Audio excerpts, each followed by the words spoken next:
computer screen. We got this screen that I need. You got me up what you see on my computer? No. Yo, Maze! It says Maze's iPad. Wait, what are you looking at right now then? So I got I'm trying to the Milwaukee guy up there. I'm trying to get connected. I'm trying to get to the screen on here.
We good. It's still trying to click.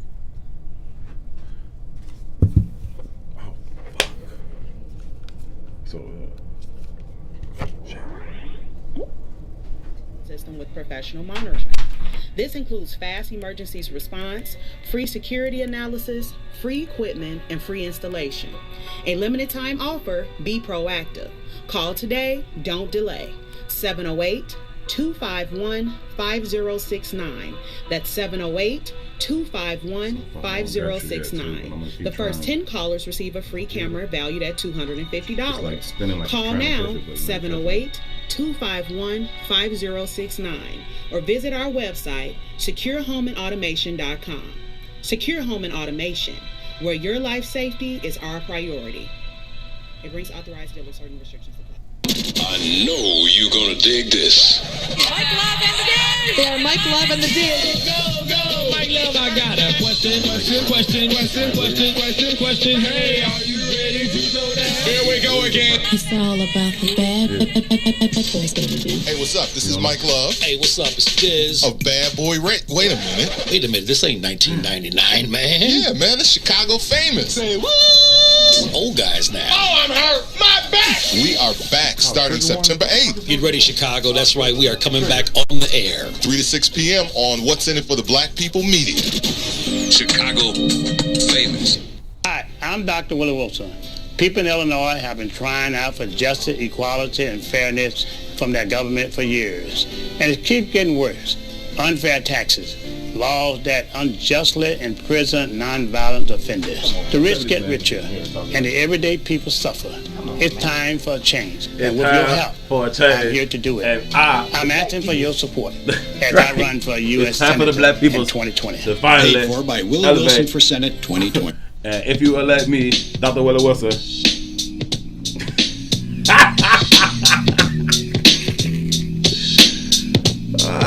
Dr. Willie Wilson. Dr. Willie Wilson. I'm rocking with it. Me too. I wish everybody would. Hey, I'm feeling good though.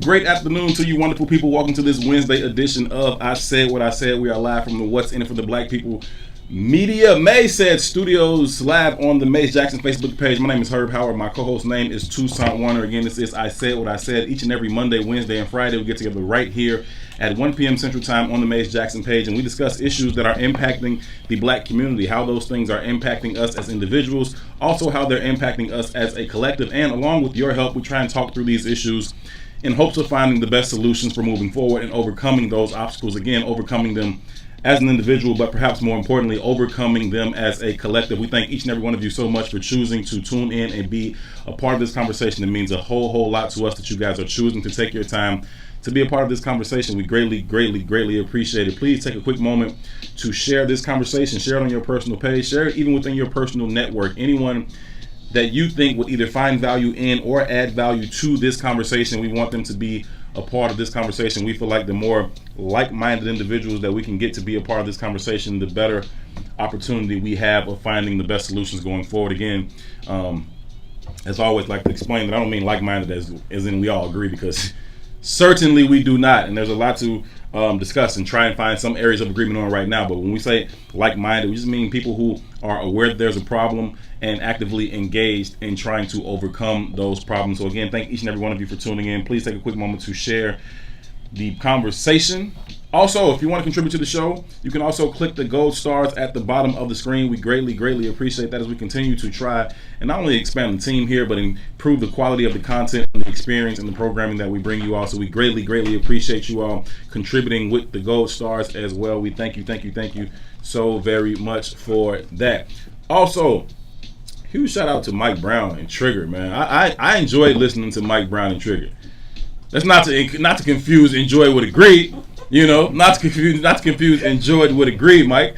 But I think obviously Instructor Mike is very knowledgeable. He's very passionate, and he's unapologetic in his opinion. I think that, again, that's a necessary part of the conversation. I'm looking forward to him kind of leading us in on Wednesday. I think we might have to try to sit in on the end of his show so we can kind of transition a little bit from what he's talking about into what we're talking about. Hey, salute to Mike, but I was out there in the lobby listening to Mike, thinking to myself, man, he crazy, isn't he? He crazy, motherfucker.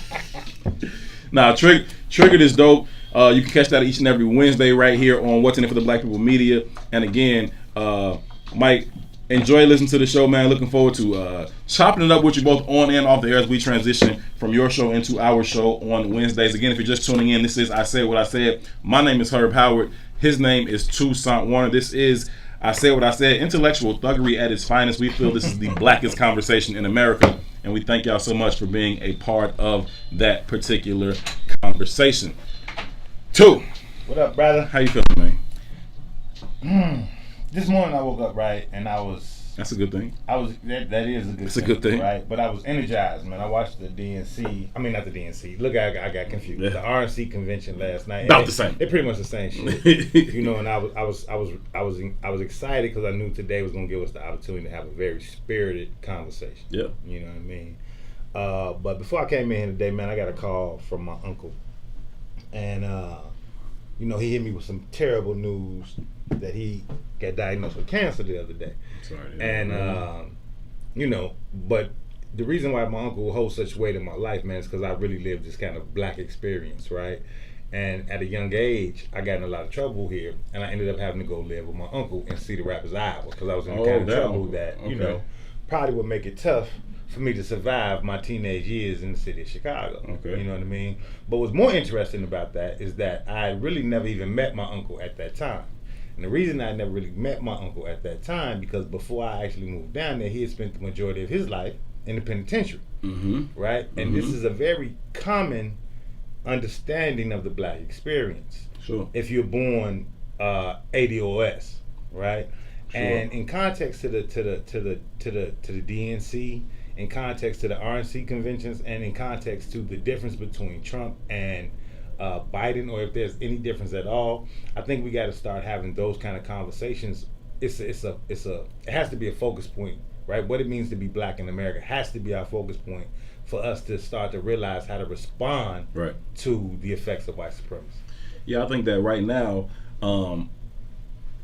though we all experience it the same, I think for one reason or another, we're all kind of receiving it or kind of trying to dissect it in different ways, right? How we feel about it, how it causes us to move is what we do differently. And I think that just the same way in which we all experience it the same, I think we need to be as uniform in the way that we respond to it, right? And that's not to say that everybody is going to do the exact same thing, perform the exact same action. But in terms of what it is that we're trying to get from whatever action we choose, that has to be unified. That has to be a unified front across the board. And so some of the things that we're starting to see right now, when you see things like the Detroit Lions football team saying we aren't going to take the practice field, and then the organization canceling the practice, symbolism again, right? But I think that that type of symbolism in particular, if it's able to then be duplicated and multiplied across the country, across different platforms, across different sports leagues, right, then I think that is something that could really gain some momentum and really have a profound impact on the Black liberation movement if we can figure out a way to make it more connected. So I'm going to disagree with you with 2 points, right? I don't think we all experience it the same. I don't think we experience it the same because I don't think we all have the same perspective of what it means to be black. Right. So I don't think we experience white supremacy the same. Like, we always go to the Neely Fuller quote, and we're going to it right off the jump today, right? Until you fully understand white supremacy, how it works and what it is, everything you think you understand will only confuse you. Right? So if I'm operating from that space, then my whole context, my whole perspective of the world is shaped through that lens. If I don't understand that context, then my whole world and my whole understanding is shaped through a lens that's completely opposite of the spectrum of my lens. So that creates a different level of experience. It's what you get when you see the looters, right? And there's one section of our community that says, man, what the fuck is wrong with them kids going down there throwing bricks through the window? Right? The entire responsibility of that behavior, that action is based on them, right? They're flawed. There's a pathology attached to them. Whereas the perspective is, if you're looking through the lens that I view the world through, then I'm not looking at it as they're the lead off of that behavior set. I'm saying the maze of creation of this experience of black life in America is creating those behaviors. Right? Which in turn gives me a level of empathy for that behavior. I realize that we're not pathological. I just realized that we are a caste system and we are under attack. Now, someone could be sitting right next to me and have a completely opposite view of that. Sure, and that's what I mean when I say the way we respond to it, right? The way that we kind of decode our experiences or these messages that we receive is different. But in terms of what we're actually experiencing, I think it's the same, right? The feeling that I feel when the police are behind me, I imagine is very, very similar to the feeling that every black person feels when the police are behind them, right? I think that the feeling that I feel in terms of, how am I being viewed in this space or in that space by this person or by that person, I think that's very, very similar. The way that I feel sometimes like a bit of a black apologist, right? So if I'm in a space where it's predominantly white, and then there are other black people in there, maybe they're doing things that would not offend me in any other space, right? If they were doing the same thing back in the neighborhood, I wouldn't think twice about it. But because I'm in a particular space, I'm like, damn, they loud as hell. Damn, I'm kind of embarrassed. Damn, I'm a bit of a black apologist for this shit, right? Damn, these white folks in them clowning, right? Even though they're doing something that, again, in another environment, I wouldn't think twice about, right? And so I think that I don't think I'm unique in that way. I think most black people experience that in this country and those types of feelings. So that's what I mean when I say our experience is the same. How we respond to it is almost changes with the individual. But that response is predicated on the context of your view. So there was a meme that a homie of mine put up the other day, a woman I know. And the meme basically said, you know, that feeling you have when you go into a store and decide not to purchase nothing and leave out, and you're worried about whether or not someone thinks you're stealing. Like you just walked in and because you changed your mind on what you wanted to buy, you walked out with this kind of feeling. I didn't see what I wanted. I just left. Right? And your innate nature is this feeling of guilt, right? Does a white person walk out that store with that same feeling of guilt? No. So in a lot of ways, walk out like they own that motherfucker. In some ways, some of us internalize that as a pathology to being black. Right? Whereas the context of my lens says, fuck what white people think. You understand what I'm saying? So it gives me a different understanding. So in that different understanding, in that different perspective, it gives me also what? A different experience. I don't give a fuck. That is, so part of one of the questions we have today is, what does it mean to be black in America? Okay, I follow. Right? I'm with you. Come on. Therein lies the context of the dichotomy of how that needs to be addressed. Because we addressed our situations from the context of an oppressive party that has accepted its oppression, right? Whereas you get brothers like Khalid Muhammad, or you get brothers like these, what would be in the national lexicon be seen as radicalized, right? And let's be clear, right? Radicalized in America is a negative word. Oh yeah, but if you're born black in America, your ass better be radicalized. You ought to be fucking radical. You understand what I'm saying? But that's seen as a negative. And that's a conversation that we have to have. That is the conversation we're having right now in regards to Kamala Harris and Joe Biden versus Donald Trump, right? It's like the lesser of two evils. The lesser, what part of that evil is lesser? It's one is more, in our minds at least, right? One is more, I heard somebody say Joe Biden is just more presidential. Well, what the fuck does that mean? What does that mean? Because in regards to like the presidential context and our experience, all of that shit has been negative for us. Right. So how is that a value asset to our community? It's more symbolism. You know how it is. It's more symbolism, right? It's more, does he look the part? Can he act the part? Is he less ignorant? Is he more politically correct with the things that he says? Does he try to play the middle? Does he try to please all of America more so than Donald Trump does? Could those things be true? Absolutely, right? Could those things be attributes that he uses to his benefit? Sure, why not, right? But it doesn't change anything about the actual tangible outcomes that are produced via his legislation, right? And that's what we need to be concerned about. It's not about what he looks like or how he says things or how he presents himself in a particular way. What are you actually doing? What does your record actually tell me about you? And that is what I will believe. And his record does not tell me anything that says I am in support of or standing with black people. It just doesn't, right? Now we can argue, does Trump do that as well? And we can say no, sure, right? But again, this notion of anybody but him just for the sake of it is a very, very emotional response. And I think that far too often we respond emotionally. And I think that if we can respond intellectually, we can get to a space where we can really start to see some production, right? Some fruits for our labors in this particular endeavor. Listen, if you guys are just tuning in, this is I Said What I Said, each and every Monday, Wednesday, Friday from 1 to 3 p.m. Central Time. Tucson Warner, Herb Howard here with you, discussing issues that impact the black community. We thank you so much for choosing to be a part of this conversation. As we go through the conversation, leave any comments that you would like. We'll read through as many of them as possible. At some point, probably around 2 o'clock, we'll open up the phone lines. The telephone number here is 872-259-7474, 872-259-7474. As always, your input is valued and appreciated. What's up to all the Izwiz, all the I Said What I Said OGs? We see all the Izwiz OGs out there. Appreciate y'all for checking in as always. And welcome and thank you to all of the new viewers that have just been rocking with us since we've been over here at What's In It for the Black People Media. We greatly, greatly appreciate y'all. Shout out to everybody watching on YouTube too. Sometimes I forget about y'all, but I see y'all out there and we greatly, greatly appreciate you all tuning in as well. Open up the conversation, just kind of talking about general state of things and how we are and what it is that we're looking at as people. A couple of conversations that we're going to get into specifically today. One is obviously around the shooting of Jake Brown that happened in in Kenosha, Wisconsin, but then everything that happened in the aftermath of that, the demonstrations where people took to the streets, and then there was an active shooter on the scene last night. A white man was out there shooting people. To my understanding, he shot 3 people. 2 of them may have actually been killed on the scene. There's video footage of that. We're going to show you guys that video as well as we go through the conversation here today. Again, this is I Said What I Said, Tucson Warner, Herb Howard here with you till 3 o'clock too. Guess what? I got some.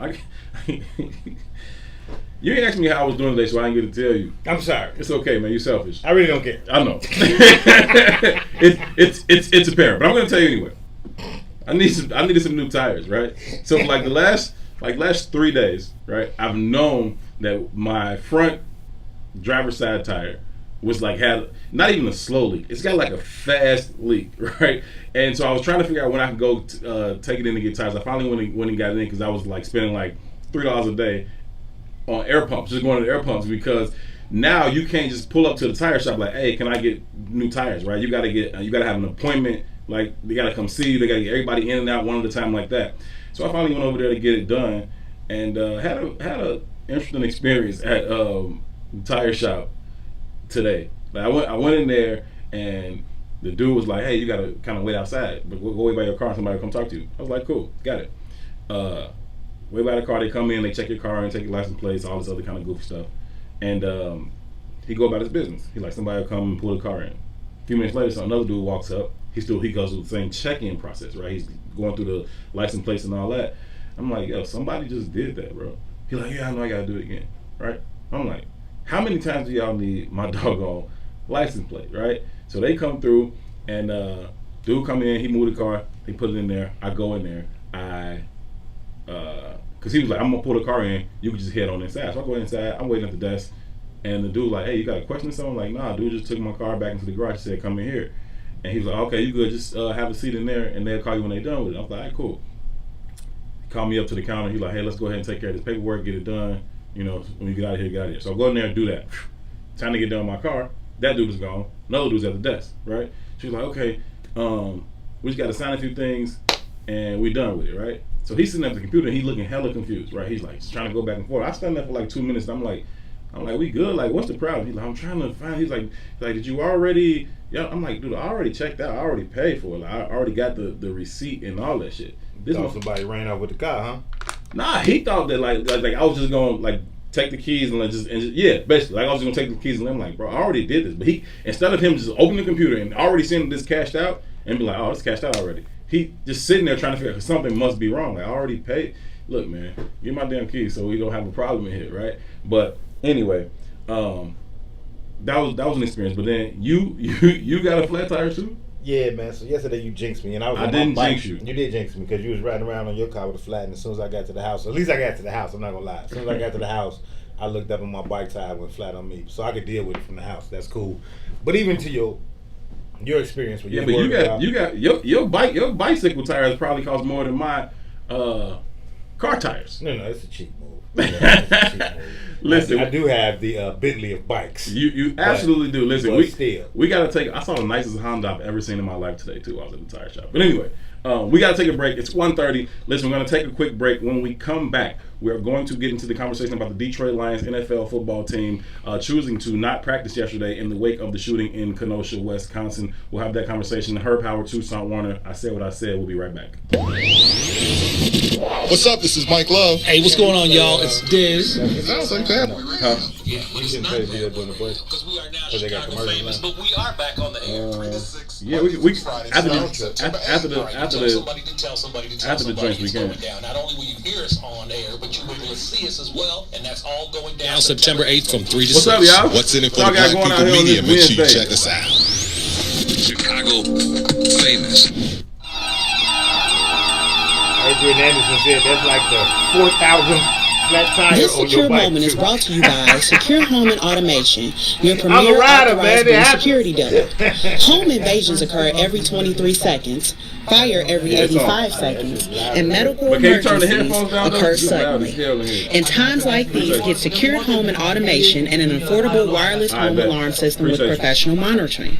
This includes fast emergencies response, free security analysis, free equipment, and free installation. A limited time offer. Be proactive. Shout out to Call everybody today. tuning in Don't on delay. YouTube. Shout out to everybody tuning in on 708-251-5069. Shout out to Antoine Dumela. That's 708-251-5069. The first 10 callers receive a free camera valued at $250. Call now, 708-251-5069. Or visit our website, securehomeautomation.com. Secure Home and Automation, where your life safety is our priority. It brings authorized dealers certain restrictions. Tracy, how you doing? People, you're listening to I Said What I Said with Tucson Warner and So Herb on Howard. the real, y'all, what we want to do is start trying to use this not only as a conversation, but also as service, right? So we talk about all the time about how we can unify these things. I think that I Said What I Said can be one way to actually unify these things. We already here having these conversations. We already are like-minded individuals. I think that we can utilize this platform to start trying to build those teams or groups or ministries, if you will, in terms of society where the dominant society education or you don't never want no warriors. Gardening or any book you've ever read, business, whatever it is, right? And figure out, how can we use I Said What I Said to divide up those different teams. Everybody can kind of get in their lane and organize that work in a way that will allow it to be most meaningful. So as we continue to have this conversation, I just want y'all to always be aware that it's much more than us just linking up right here, 3 times a week to have a conversation. We really want to introduce some things. Obviously, it's really, really important that all of us get on the same page so we can know what we're trying to do and then take it out to the rest of the congregation, if you will. But any ideas that you guys have as well for how we can kind of take advantage of some of those things, do some things differently, we absolutely want you all to share those things with us. Biggest threat to Illinois citizens from Washington is health care. Utilize this particular conversation this time of day. Help us all come together, but we want it to be more fruitful than that. So y'all just keep those things in mind as we go through the conversation. For food allowance. Working families Somehow are facing the commercials bankruptcy. are extra loud on Facebook too. We get some complaints about the Drug prices commercials require being extra decisions loud. between food and Medicaid. I'm Dr. Willie Wilson.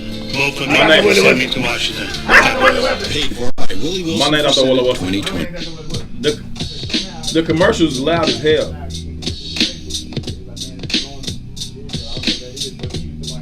Yeah, they got the commercials loud as hell.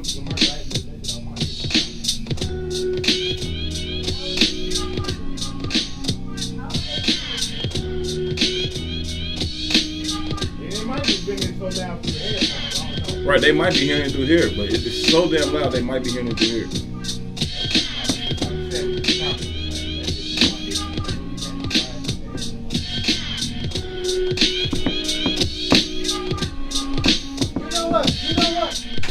Can y'all isolate what? Can y'all mix it? Can y'all isolate the audio on the commercial play because we can't hear her? Right, Sherry, everybody needs to hear me. Shout out to DS for the 200 stars. We greatly appreciate you. Gracias, señorita. Muy bien. What? What to? Listen, man. Welcome back. This is I Said What I Said. We are live from the Maze Said Studios here. What's in it for the Black People Media? Live on the Maze Jackson Facebook page. Thank you all so much for choosing to be a part of this conversation. My name is Herb Howard. His name is Tucson Warner. This is I Said What I Said. Intellectual thuggery at its absolute finest. Thank y'all so much for being a part of this conversation. It truly, truly, truly means a lot to us. You ever seen somebody try to sneak out the studio like they are not on camera? Like, nigga, did you know I could see you? Like, anyhow, open up the conversation, just kind of checking in with each other and checking in with you guys as well, doing a quick rundown so you guys can know what to expect. I want to get into a conversation too. I do not have, still don't have your screen up, which is what I wanted to be able to pull from, but it's all good. I'll just tell you guys what we're looking at. The Detroit Lions from the National Football League, in response to yet another unarmed black man being shot by police officers, this time in Kenosha, Wisconsin. In response to that, the Detroit Lions football team had a meeting before their scheduled practice and said they aren't going to practice, right? They didn't want to take the field, and to their credit, the coaches were in agreement. They canceled the practice, and they all came out in front of the headquarters, in front of the Detroit Lions headquarters, their training facility, and kind of talked to the media. And they had some signs that said, the world can't go on, you must listen, right? And I think that is something that all of us need to be about right now, right? All of us need to be about this business of saying, fuck everything. None of this shit fucking matter, right? Stop everything until these killings stop. These shootings stop. Now, fortunately, Jake didn't die, right? Which is cool, right? He fought for his life, and it looks like he's going to make it, paralyzed from the waist down. But that don't change the intent. The intent of that officer was to absolutely kill him. We heard from Instructor Mike on Trigger, right? If you're going to, we were talking to him, in transition outside of the studio. If you're going to shoot, right, shoot to kill. And that is an instruction that is given to police officers, given from police officers when they're doing, private citizen instruction, those types of things. And so be very, very clear. They intended to kill. You shoot anybody 7 times, you intend to kill them, right? And this shit has to stop, man. It just has to stop. I'm to the point where. What do you think makes it stop? Like, legitimately. You have to be able to deliver a sufficient enough consequence to make them change their behavior. Right. That's it. Right. Therein lies the context of the conversation we was having before we went to break. The context in which you see our oppression. Mm-hmm. Right? Mm-hmm. It's one thing to negotiate with the bully. It's a whole nother thing to beat the bully's ass. Period. It's a whole nother conversation. Right? Most people are so afraid with the bully, they just want to negotiate.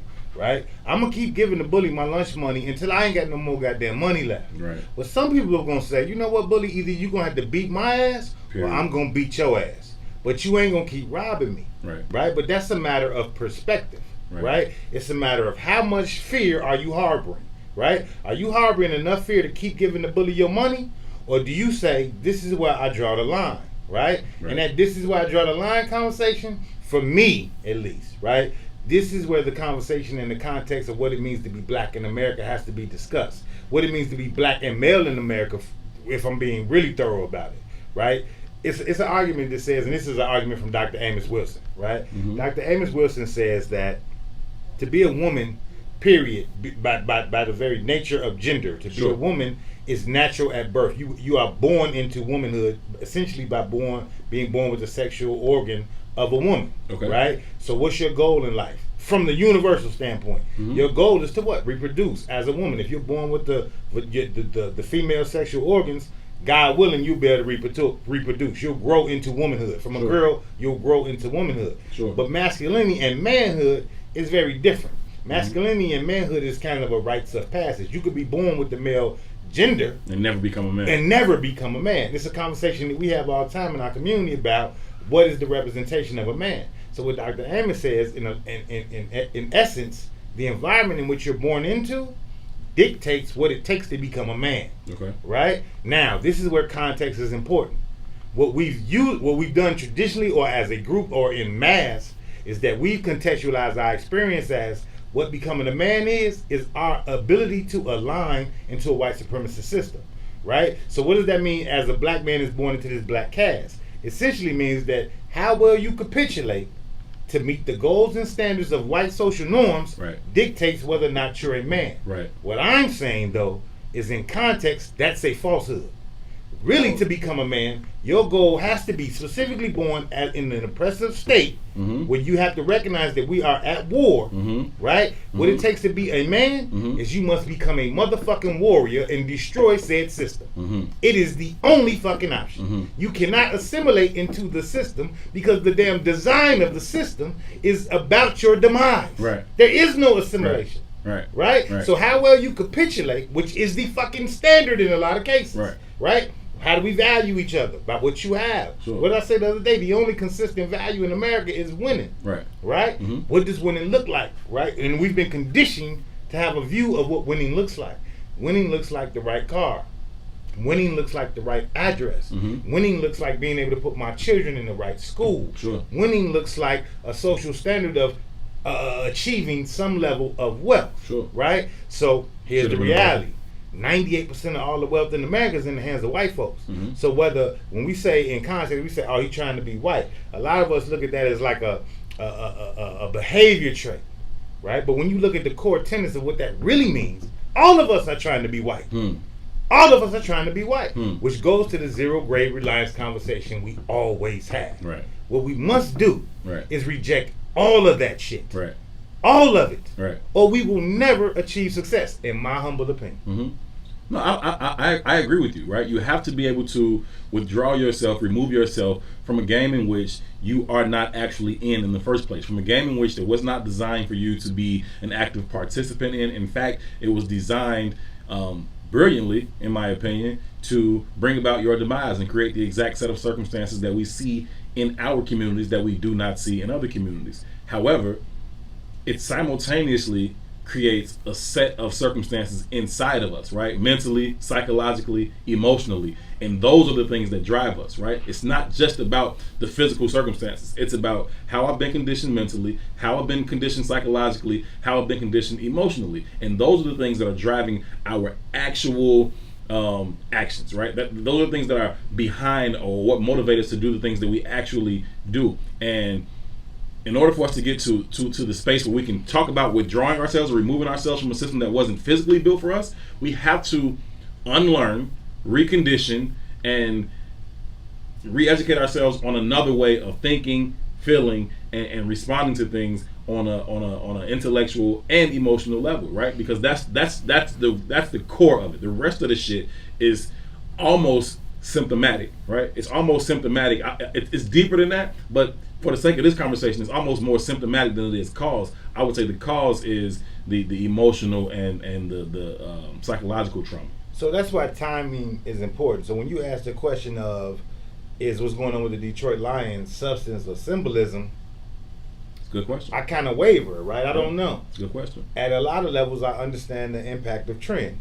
I do, sure. Right? But also, I also understand that, you know, the universe, by its very nature, is going to always correct itself. Yep. It just is. Yep. Right? Yep. Fire will either burn or cook food. It is what it is. Right? It will purify or cook food. It is what it is. So when I look at the Detroit Lions, or when I look at the Milwaukee Bucks, or when I look at the young boys throwing bricks through the window downtown, mm-hmm. I'm not fully sure if they even know why they're doing it, mm-hmm. but I think it's the universe correcting itself. I think it is what it is, mm-hmm. right? Mm-hmm. So whether it's symbol or substance, I think the symbol of it all will create the substance in the generations to come. Yeah. So I value it. Yeah. Right? Yeah. Because these aren't conversations that we had 10 years ago. No. These aren't conversations that we had 20 years ago. No. But if we're being honest with ourselves, these are experiences that we experienced 10 years ago. Absolutely. These are, Rodney King was when? I was in college with Rodney King, so that was 20 plus years ago. Mm-hmm. You understand what I'm saying? Mm-hmm. And there was a response in LA, but the national response wasn't the same response in LA. No. You know what I'm saying? No. And if you remember correctly, when they pulled Reginald Denny out of that truck, there was another response from our community. It was like, you know, that shit is savagery. Right. And I don't disagree. Maybe it is savagery. Right? But maybe at some level savagery is necessary. Right. I've never seen or heard of a revolution in the history of man that was obsolete of bloodshed. It's mandatory. And I think that's a conversation that we're afraid to have, which goes into the context of why I put up that we need to discuss the DNC and the RNC conventions. We definitely do. Let me hit on a point that you just made in terms of symbolism and substance. Right? When you talk about the Detroit Lions, here's why I say there's a little bit more substance to that piece. Right? I value the symbolism too, right? In the same way that I value the symbolism of Barack Obama as, you know, a black man being president of the United States. I think there's value in that symbolism for some young boy who, but for Barack Obama, would have never actually been able to see himself in that type of position, who may go on to do something similar in the future. I value the symbolism. Were there some tangible products out there that came from it? That's up for debate, right? But the symbolism I do value. And I value it the same way when you talk about the Detroit Lions, or the same way when you talk about, you know, the names on the back of the NBA jerseys down in the NBA bubble in Orlando. That symbolism is valuable. However, I think that in this moment, the Detroit Lions saying we aren't going to practice, there's potential for that to be much more substantive than just symbolic. Because if they actually don't fucking play, if they don't play, and they can get other teams to not play, we'll get whatever the fuck we want. You believe that? They will get whatever they demand if they do not play. It's that simple, right? You've had all these leagues shut down. You got all these billionaires losing hundreds of millions of dollars, right, on an almost daily basis in terms of football and not being played, right? If they can say, listen, we're not playing, because the season is scheduled to start on September 13th, September 10th, something like that, right? The season will start then. If they don't show up and play, you're talking about a lot of rich, powerful men losing a lot of money. And that's the only language they understand. So they'll find a way to get behind it, even if it's just more symbolically, right? Until we say, no, we're not playing. No more symbolism. No more painting streets, right? And I see the value in that too. Like, I was out there painting the street in Black Lives Matter on 71st and Jeffrey. I see the value in the symbolism. But when it'll force them to respond, they come back with more symbolism. We say, nope. That's not what we're talking about. We're talking about real shit this time, right? Give us something real or move the fuck around. We're going to continue this thing until we get what we want. And that's what that was the point I was trying to make Monday when the news first broke about this shooting. I'm like, listen, it's not about the next name. It's not about the next hashtag. If we said we were done, we're fucking done, right? And you don't let up until you get what you want, period. And I think that is where sometimes we fall a little short. Too, I got to take a break, man. When we come back, I want to hear everything that you got to say. I'm going to read through the comments. On the break, I'm going to read through the comments and see what y'all have to say about that particular conversation. We'll get Two's perspective on the other side of this break. This is I Said What I Said. Tucson Warner, Herb Howard. I'll find my tongue over a break. We'll be right back after this. What's up? This is Mike Love. Hey, what's going on, y'all? It's Diz. Sounds like Bad Boy Radio. But it's not Bad Boy Radio, because we are now Chicago famous, but we are back on. Too much money to lose not to meet a few demands. That's what King Mufasa Red said. Too much money. When the money stops, they'll want to listen. That's from Fifth. What's in it for the Black People Media? Make sure you check us out. We've been believing for centuries. It's time to make it happen. But that's going to take pain and sacrifice, which many of us can't or won't do for various reasons. That's the real right there. What was the statement? DS says we've been believing for centuries. It's time to make it happen, but that's going to take a lot of pain and sacrifice, which many of us can't or won't do for various reasons. Yeah, but see, there's a difference between can and won't when the options of can and won't go away. And I think that's part of that perspective I'm talking about, right? We see it or deem it as an option, right? I think we've created a kind of a fallacy of an opinion of our reality, right? Like, there's an argument that Cornel West made the other day about the difference between the DNC and the RNC being the difference between neoliberalism and neo-fascism. Right, and there's people that argue with me on my Facebook page all day long, like, anything but Trump, and there's logic behind that, right? There's the logic behind that is that we want to avoid a fascist system, right? And I think there's two considerations. America might want to avoid a fascist system, sure, right? But America and Black America aren't the same Americas. No, right? Totally different. So if we come to that understanding that America and Black America aren't the same America, then we have to explore the idea that we don't operate under the same governmental systems, right? Neoliberalism, neo-fascism, democracy, plutocracy, oligarchies, it don't fucking matter. We're suffering in Black America. Right? So my concern is, are we talking about America or are we talking about Black America? Right? I'm a stepchild. I'm a citizen, but I'm a fucking stepchild in this family. Right? And I got to I have to staple myself or my value within this context of what this family looks like. Right? I can be the stepchild that gets treated like Cinderella without the shoe. I'm mopping the floors and I get the leftover food and I get shitted on all day and I got to do all the work. Or I can establish myself in a different kind of way. It's what you choose. So whatever system that America adopts, it doesn't trickle down to what we adopt. Therein lies the context of the problem for me. Fuck what America's dealing with. What are we dealing with? That's a conversation we must have. That's what I mean. We must define who we are in this particular paradigm. Patrice said something that I feel is relevant to what you just said. She says, I love the idea of being done and staying out and staying on that until we get what we want. But Black folks, as a collective, do not have that kind of stamina. Right? We can't keep that shit going for fucking long enough. And there's a lot of reasons to that, right? And not all of them are to be blamed, right? We're dealing with some shit that don't really allow us to be that patient about shit.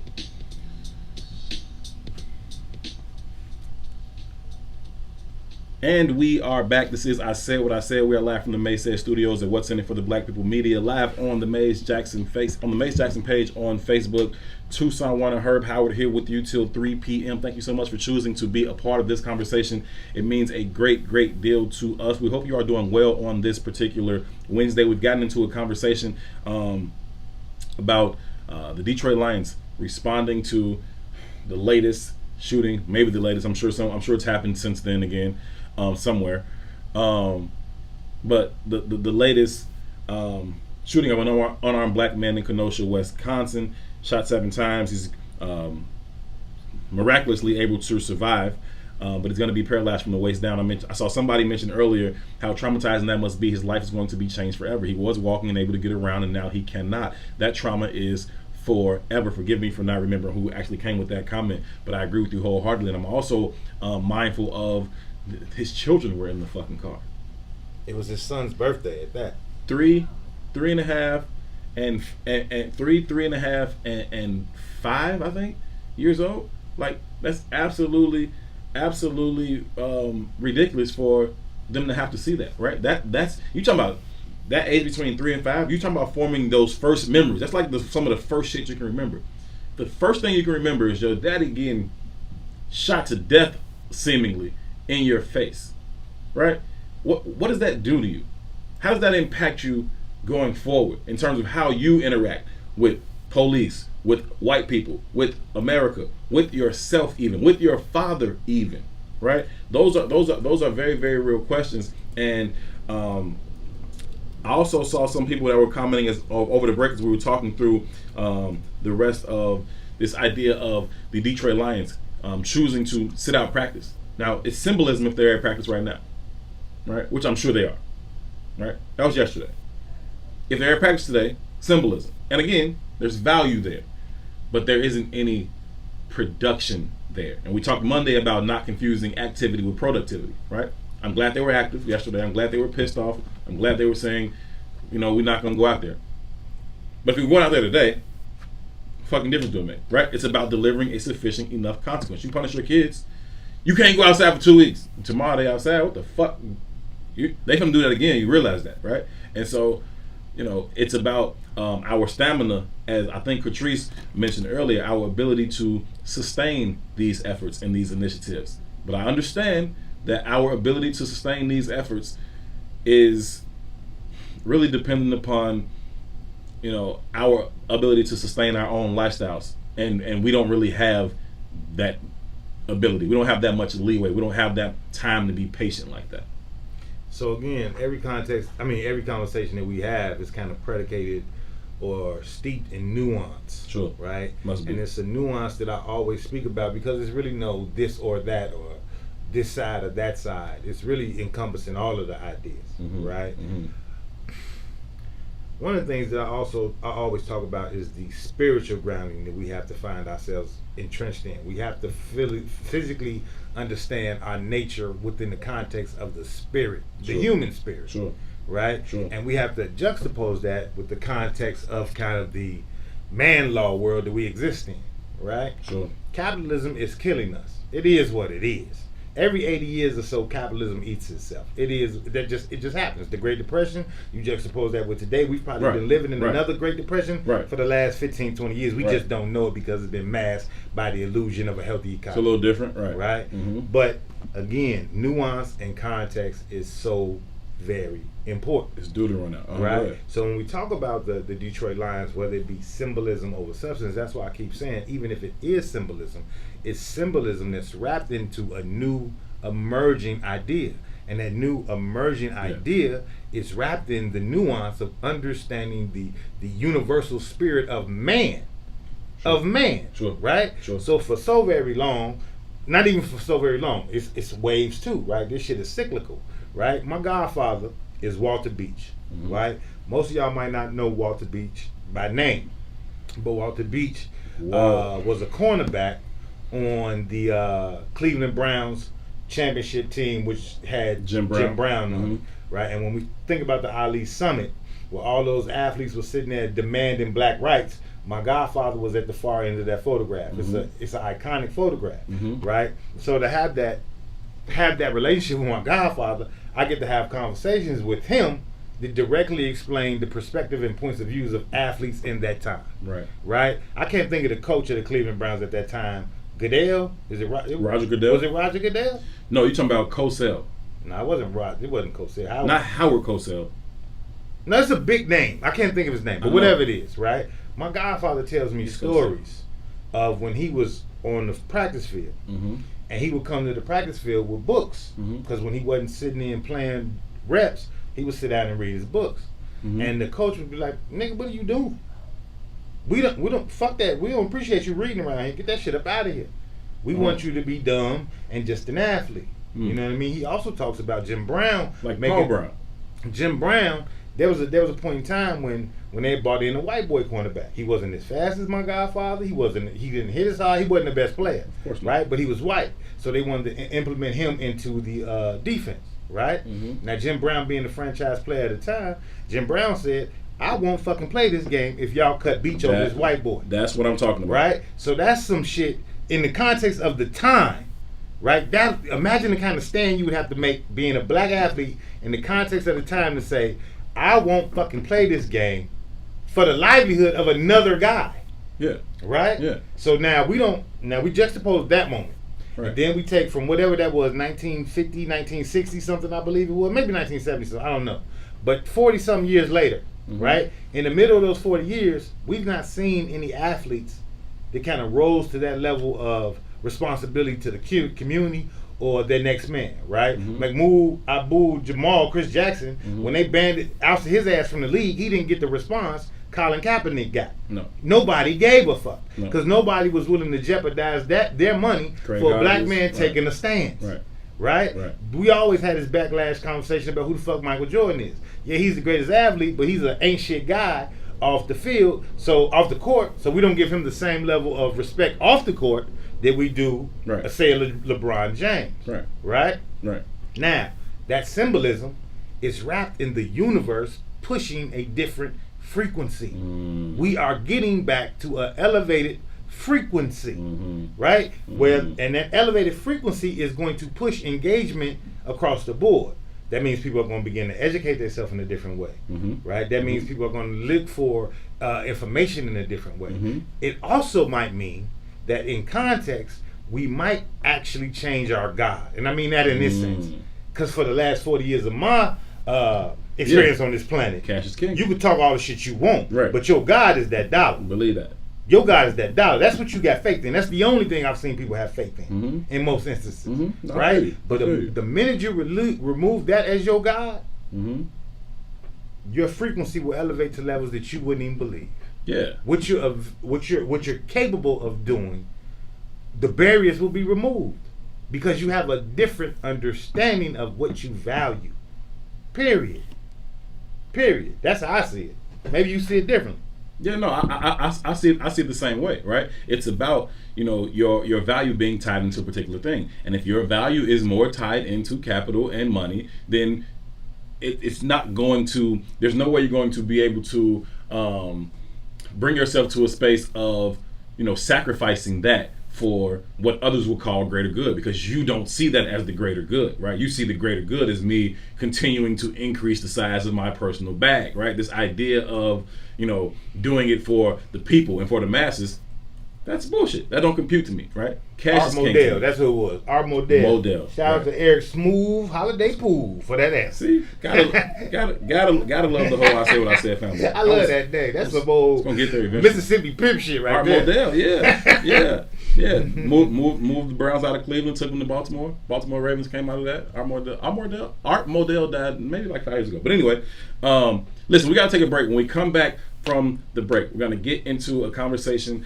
about what happened in the aftermath of the shooting as all the demonstrations started to take place out in the streets, what that looked like. There was an active shooter on the scene. What do you think his experience was for being out there shooting people live in the middle of the street? He was duck hunting. Yeah, what do you think? That shit was Atari 2.0. What do you think his experience was after that, in terms of with the police or whatnot? Oh, he's probably at the crib now, chilling, eating birthday cake or some shit.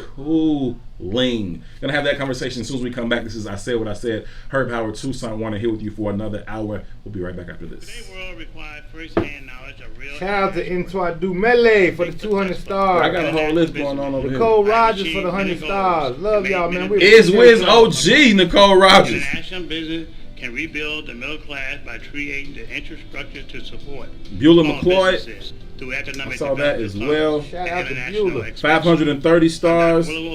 Jeff the illest, yes you are. Appreciate it. 50 stars. Thank you so very, very much. Q, what's happening, good brother? Appreciate the 200 stars, sir.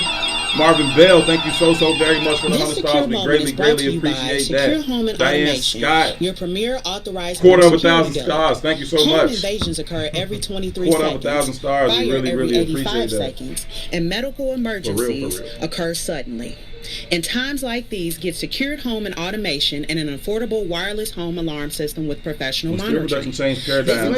Fast emergencies response. As soon as I saw it, I was going to read it already. When Steel Production changed paradigms from domestic production to international production, black folks in Gary, Indiana suffered disproportionately. 251. I feel like I'm coming on the back end of him educating somebody else about something else. 251-5069. Y'all gonna get a whole lot of education from callers receive Celine. a free camera valued at $250. Call now 708-251-5069 or visit our website securehomeandautomation.com. Secure Home and Automation, where your life safety is our priority. It brings authorized dealers. Certain restrictions apply. I know you're gonna dig this. Yeah, Mike Love and the Dig. Y'all talking blasphemy, blasting capitalism and made it shot. Hey man, we gotta find balance, Celine. We got to find balance, right? No matter how much I deny the effects of capitalism, we got to be honest and accept that this is a capitalism system that everybody else is accepting.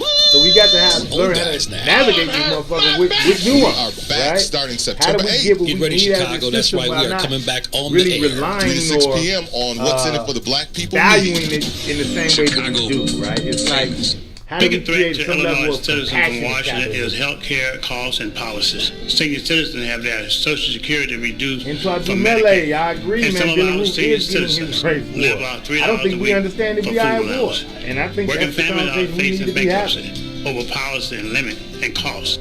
Drug prices require decisions with it. between food and Medicaid. Gang, thanks I'm for the Dr. 50 Willie stars, Wilson. brother. Vote for me and Let's send me to go. Washington. Capitalism is God killing bless. us. Put that on the Paid for shirt. by Willie Real Wilson shit. for Senate 2020. What's up, good people? You're listening to I Said What I Said with Tucson Warner and Herb Howard. You'll never breed I a want to see warrior. how they will frame the narrative of a 17-year-old as a poor misguided kid with mental issues. Shit, I think if they arrest his ass at all, they might not have created that. And that's what's happening at Here's every the shit I angle. thought about, They're right? This is Creating true shit. When Mike Brown where got we can killed, only raise feminine men. and Dan Wilson shot Whether us they with all the homosexual or not, video they footage, feminine with as all the shit. information Because around all that. masculinity And is not only toxic. just the All information, but masculinity is the way that toxic Ferguson in a responded. war-torn Right? society Ferguson was with in a the middle dominant street with society. guns It's saying to your ass, So I thought we that don't was never gonna want no first warriors. force a certain kind of response Any book you've from, ever read, you can read the Bible, goddammit. When they the- go and they the destroy power some shit, they elite kill of all the boy Ferguson, babies. Ferguson, I don't even want you growing up I mean, to think no, you what's do St. shit. Louis, Animals do St. this. Louis. Pretty sure they trying to hear you. If I come over here and I take over this village now or whatever, trying to hit me like over this the gonna be my So, pride. well, First thing as I'm long as we doing, got- killing the male as long- boys. as Like long killing as the we male. got Don't you commercials, even grow up with and that. we're Don't trying you to- even think we'll about have to have it. this conversation. Right. You ain't my daddy, damn right I ain't your daddy. Fuck your foot, little nigga. They hearing like both things. To the best of my understanding. I laugh at this shit in public. That's real. I laugh at this stuff in public. That's real though, right? Tucson Shout out to Warner Brian and Herb Lamar for the Howard live on 378 What's in It for the man. Black We People greatly Media, appreciate Monday, it. Wednesday, Friday, 1 p.m. to 3 p.m. Pete Rozelle was the name I was thinking of, even though I wasn't right about our Modell. You got Modell, Cozell, Rozelle, all prominent sports figures in that era.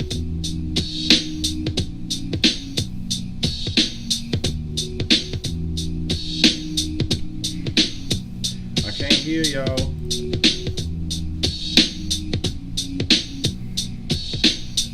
Eric Smooth, holla Holiday Pool, 200 stars. And we are back. Thank you so much, Eric Smooth. We appreciate the 200 stars. Thank you so much, each and every one of you guys, for choosing to be a part of this conversation. It means a great deal to us that you are choosing to spend your afternoon hanging out with us and being a part of this conversation. We greatly, greatly appreciate it. If you are just tuning in, this is I Said What I Said. My name is Herb Howard. My esteemed co-host name is Toussaint Werner. Each and every Monday, Wednesday, and Friday, we get together right here, 1 p.m. Central Time on the Maze Jackson page here at What's In It for the Black People Media. And we discuss issues that are impacting black people. So thank y'all so much for choosing to be a part of this intellectual thuggery. Y'all. Hey, shout out to DB Digby and the Woodlawn for the 1,200 stars, man. We greatly appreciate it. Yo, on the real, I'm gonna hit you up because I've been meaning to hit you up anyway. And so we're gonna come by there and chop it up with you about a couple other things, man. If y'all haven't been over to the Woodlawn, it's at 1200 East 79th Street, right at 79th and Woodlawn. Black-owned establishment. Really, really good food. Great vibes. You can eat outside in front. You can go up on the rooftop as well. Often have some events going on. It's a really, really cool place. So if you haven't been, absolutely stop in there and support that business. They also do a lot of really, really great things for the community. I think Wednesday, Thursday, and Friday from 12 to 2 o'clock, you can go out there and they're handing out free lunches to the community, bag lunches for children or whomever may be in need of a meal. Shout out to Emerald Green. I was wondering if that was what Emerald was doing. Yeah, I didn't know that. Okay, shout out to Emerald Green on that piece too. Emerald Green, a spoken word artist of the highest order right here from the Chi. Emerald Green, like a block off Austin. Like a block off Austin. Right. We gotta always say it like that. Right. There's two nicknames that I absolutely love in the city of Chicago. They both from sisters. One is Emerald Green, like a block off Austin. And my other homie Caroline, her nickname is Sea Lion from the Nine. I love that. From the Nine. I love them two nicknames. I dig it, man. I dig. The first time I heard Emerald Green, like a block off Austin, I don't even know if it registered to me right there, or if it hit me like a few seconds later. Like, oh shit, that's raw. If you're not from the Chi, you won't get it, and I'm not going to explain it to you. You just got to come. If you are from the Chi, you don't get it. What's that Naughty by Nature thing? When he was in their song, slap yourself. If you're not from here, don't you ever come here, because you wouldn't understand. You wouldn't understand. Period. Real talk. That is as Chicago gets from Emerald Green, like a block off Foster. Shout out to her. She's one of the dopest sisters that I know. But anyway, if you haven't been to Woodlawn, make sure you get over there, 1200 East 79th Street. Two. I've been on record about this, I guess, really since George Floyd. Well, who was the next person that got killed right after George Floyd? It was the brother in the parking lot in Atlanta. Yeah, I think that was the right. Next one. The name escaped me. Yeah, I know. I'm that's the point I'm making. Absolutely, that's the point I'm making. The brother that got shot, after trying to sleep off intoxication in his car up the street from his sister's house. Anyway, ever since then, when that one kind of started to go viral, we wanted to have that conversation. I've been on record as saying, listen, man, if George Floyd was the last one, it was the last one. We don't really have to keep going around this thing and okay, now it's about this guy, or now it's about that guy, now it's about that woman or that woman. Like, no, we're fucking done. It's about all of us. Because this could happen to any of us at any time, right in front of your children, right in front of your wife, right in front of whoever. They don't give a fuck. And so for me, it's like, my initial stance was like... But even before you go further, sure, come on. Done what? You done what? You done getting shot in the middle of the street? You done participating in white supremacy? Yeah. You done accepting this as the norm? What are you done with? And how do you make that statement?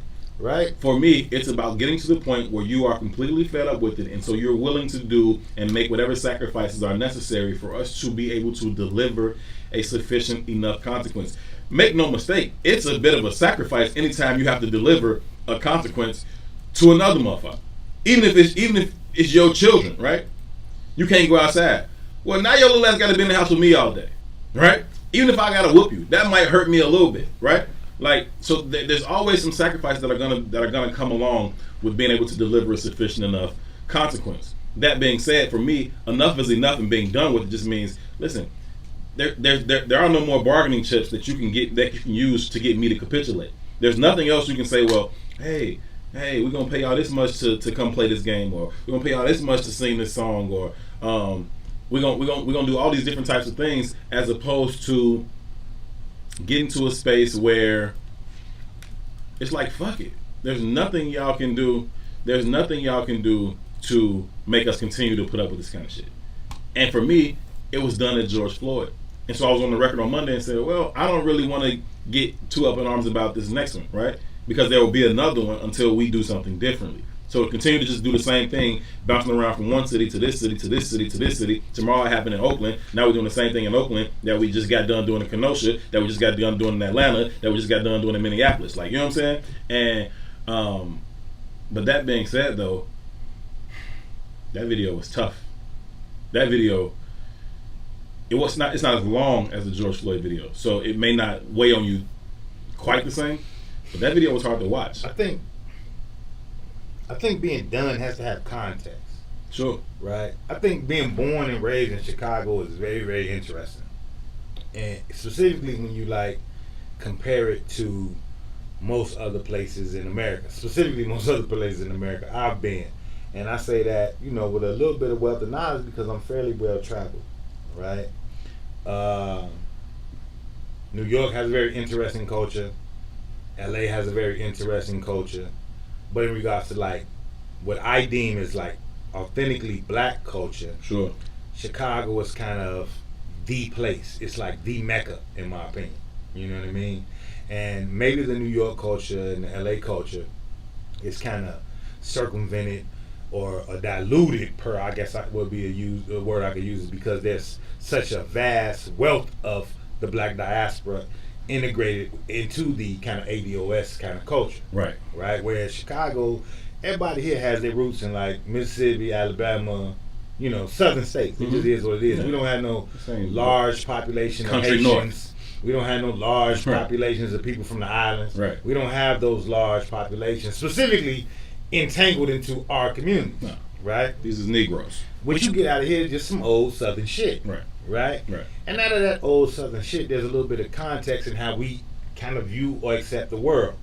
Right? We have a very clear understanding of who these white folks is. Mm-hmm. At least we used to. Mm-hmm. I'm going to say we used to. Mm-hmm. Right? And with that very clear understanding of who these white folks is, kind of created the culture and what I was raised in. So you get them old niggas in your backyard having conversations around the barbecue pit with a beer. And there's some real racist shit. Let me not say racist, because racism is a construct of power. Right. It's some very prejudiced shit. Yeah. Right? It's like, fuck them completely. Yeah. You understand what I'm saying? Yeah. Now, they might not say that when they need them, but in the quietness of their own homes. I know you went straight to Chris Rock on that, because I did too. In the quietness of their own homes, it's like, man, fuck them completely. Right? So what do you get out of that? You get this very kind of secluded understanding of blackness, right? Sure. There are no white people in my neighborhood growing up. There are no Asians. There are no, even for that matter, Haitians or Jamaicans, mm-hmm. right? So you learn to you get this kind of, it's a gift and a curse, right? In that upbringing, you kind of get to wrap yourself in the love and embrace what it means to be authentically black in the black community mm-hmm. without having to compare it to being seen or judged by other communities. Right? We don't, if you go to an Iowa, I talked about how I lived in Iowa when I went to high school. When I got down there, man, one of the first things I noticed were how weak the black people were there. And I mean that in the sense, there was a level of fear of white people that I'd never experienced because, goddamn it, I didn't come up in that world. Right. White people, they was like Bigfoot to me. You heard about the motherfuckers, but wasn't real. They didn't exist. Wasn't real. You know what I'm saying? You never really saw them. But when I moved to Iowa, they were just this demure kind of energy, they had just been beaten down to their very last compound, right? Which kind of made me very different. Because my whole attitude coming there was fuck them. Salim said, good point too. New York City is much more cosmopolitan. Chicago is a show-enough ADOS town, and that's in a good way. It is, right? Which is why you get what we get out of Chicago, right? Even though the minister's not from Chicago specifically, he comes here and kind of evolves or emerges into the minister. Oprah's not from here. She comes here, kind of evolves and emerges into Oprah. Mm-hmm. Barack is not from here. Mm-hmm. He comes here and emerges and evolves into Barack. Mm-hmm. Right? Mm-hmm. We are the epicenter of blackness in America. Sure. Right? Now, that shit is shifting. That shit is shifting because our communities are shifting. And there's a lot of reasons why. There's gentrification, there's just poverty, and what poverty does is it kind of creates this disjointed view of families, sure. right? Because money is our God again, we mm-hmm. get away from that spiritual context of just humanity, mm-hmm. right? Mm-hmm. And what happens is, because we don't have no money, we can't compete or we can't live out the social norms of the American dream, right? Per se, right? And then we started to judge each other based on the narratives of whiteness. You're making some good points. A lot of people agreeing with you. Deborah said they always agree with me because I'm fucking British. I know this. Deborah said Chicago is the mecca of Black American culture. She actually said it before you, but I'm making the same point though. I'm with you. Go ahead. But when you start to when you start to ingratiate our communities in this level of poverty, when you start to ingratiate our communities in this level of poverty, we start to break apart, right? And this shit happened before I was even born, right? So when I come to the planet, I realize the difference between me and my 12 partners. Sure. Right? Sure. When Thanksgiving comes in my family, it's 3 generations of niggas at the table. Right. Right? When Thanksgiving comes to some of my other homies' family, it's 4 people there. Yeah, it's not, right? It's not. So your context of family is even different. Right. Right? And the more disjointed we become, the less unified we come, the more those ideas get separated, the weaker we get. Right? America pushes this concept of rugged individualism. Right? I did, I am, right. I can, I conquered. Right? Therefore you should. As the central focus, right? Right. But really, from a universal standpoint and from a spiritual standpoint, I really is representative of the ego. Oh yeah. That's all it is. Your ego, right? Absolutely. So America sells you on ego. Right? That's why my kids today talking about, Dad, I want to be famous. Right? They don't talk about I want to be successful. They don't talk. That's why YouTube is YouTube. It's all ego-driven shit. How many motherfuckers know my name? Instagram, likes matter. Right. Facebook, comments matter. Right. Hearts matter. Right. Stars matter. Right. But you got 8,000 motherfucking friends on Facebook, but ain't a motherfucker out of that 8,000 never knocked on your door to see how you really are. And so we're getting more and more disjointed. And as we get more and more disjointed, the next groups, the next generations coming up, they're more ingratiated in capitalism and white value assets. True. Right? Which in turn is making us weaker and weaker and weaker. But the universe is forcing the idea to say, no, motherfucker, you can't go down that road. Right.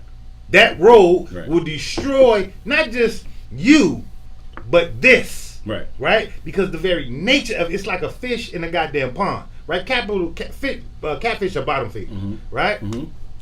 Eventually they're gonna eat every motherfucking thing. Right. And after they eat every motherfucking thing, you know what they're gonna do? They're going to starve the fuck to death because there's nothing left to eat. We see that play out in capitalism all the time. Listen, I got a couple thoughts on that. I'm gonna share my opinion on the other side of this break. This is I Said What I Said, Tucson, One of Herb Howard. We'll be right back after this.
And we are back from the Mace Said Studios here at What's in It for the Black People Media. We are live on the Mace Jackson page. This is I Said What I Said.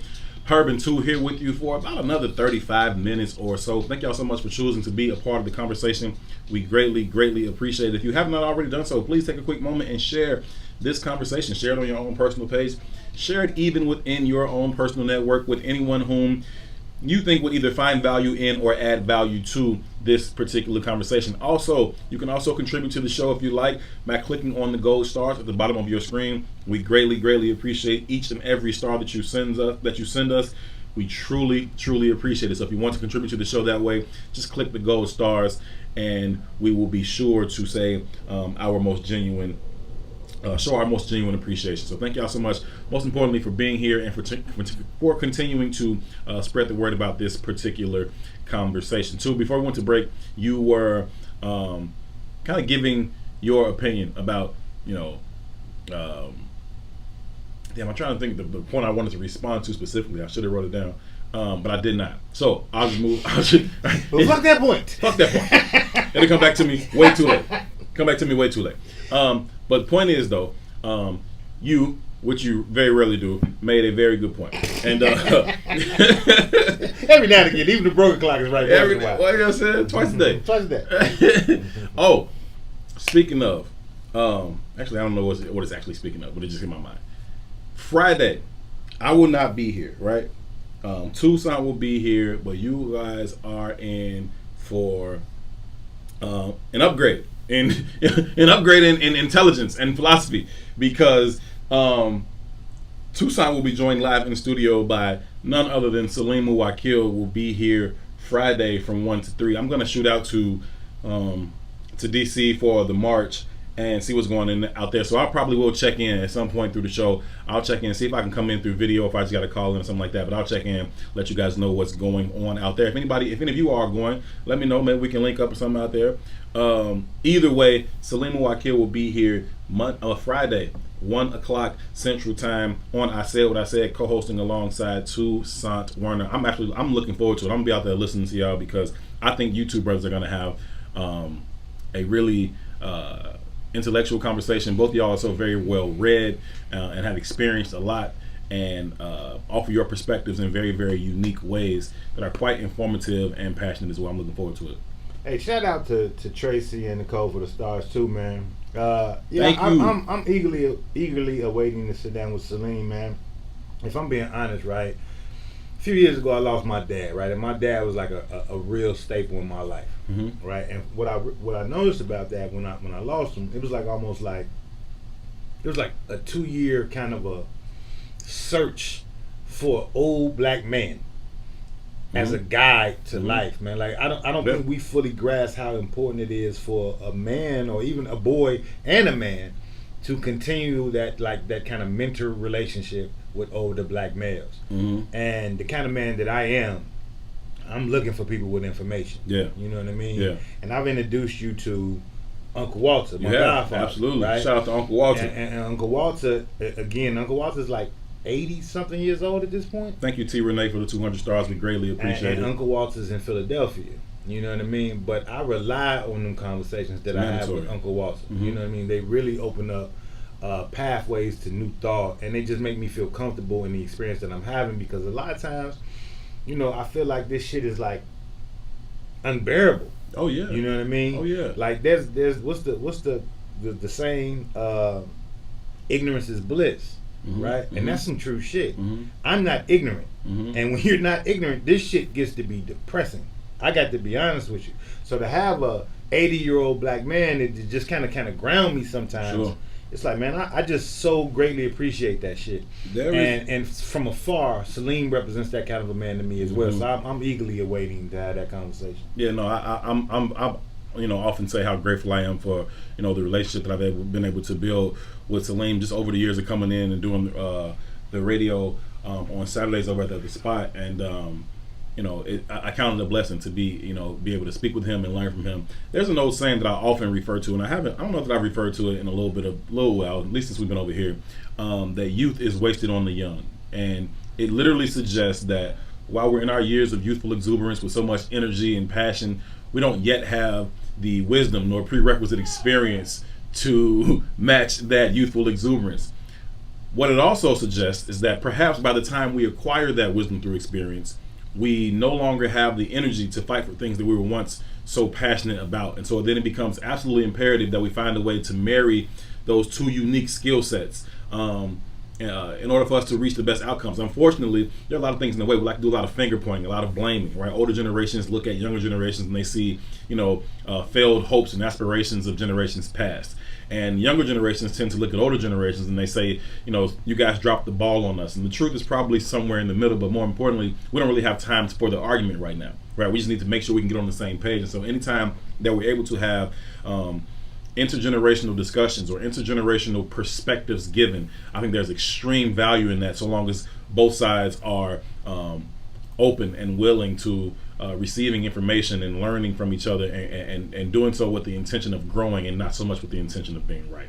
I think you and Salim are going to have a phenomenal show. In that same vein, man, shout out to Salim, because I can't really read it here. I can't see here, but Salim just talked to Tiger on the comments and asked Tiger to send us some stars because he was having an issue with sending us stars. I fuck with that, man. I salute that. Shout out to T. Renee too for the 200 stars, and shout out to Sarah Mickens for the 800 stars, man. We greatly appreciate all of you all.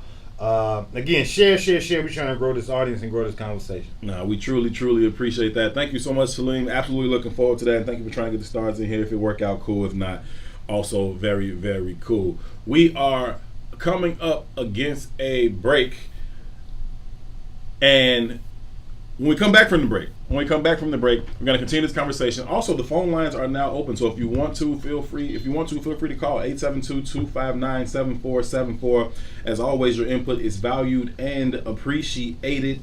So if you want, you can call in that way. You continue to leave your comments on the screen. We will read through them, as many as possible. Shop at Black-owned and operated Solo Beauty, wherever you are appreciated and respected. Located at 8158 South Cottage Grove, Solo Beauty Supply can supply all of your black hair care needs. Solo Beauty is open from 11 a.m. to 8 p.m. Tuesday through Saturday, or you can find them online, solobeautysupply.com, solobeautysupply.com. Come back from the break, take more of your comments, take any of your phone calls. Tucson Warner, Herb Howard here with you till 3 o'clock. We'll be right back after this. Bop, bop, bop.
Reduce property taxes and economic opportunity for all. I want to get to know your neighborhood and the problems that you face every day. And I want to serve every man, woman, and child in the state of Illinois. I know you're gonna dig this. They're Mike Love and the Dig. Go, Mike Love, I got a question. Hey, are you ready to go to hell? Here we go again. It's all about the bad boys. What's up? This is Mike Love. Hey, what's up? What's up, bad boy?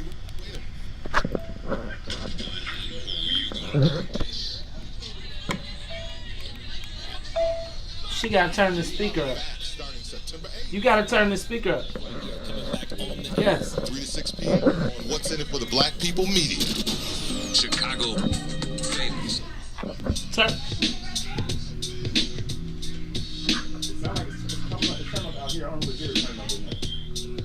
Turn it up.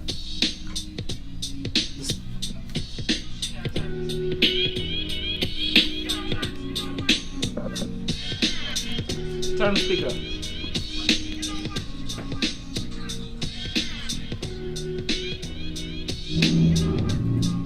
Turn the speaker up to this.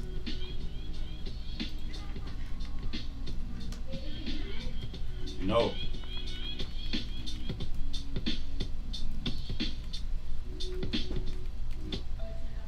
Yes. No, keep turning.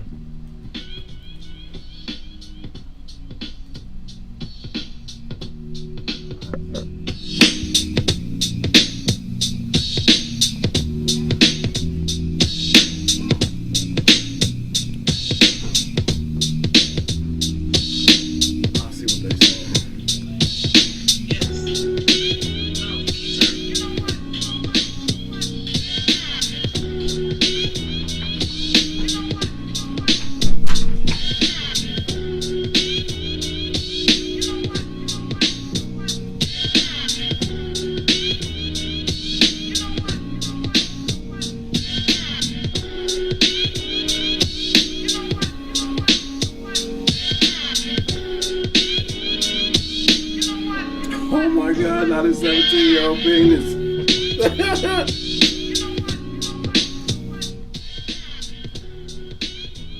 What's up? We are back. We are live from the Maysaid Studios here. What's in it for the Black People Media? What's in it for the Black People Media is going to change the way you see radio forever. That's because on Tuesday, September 8th, Chicago Famous with Mike Love and Diz is joining What's in it for the Black People Media family.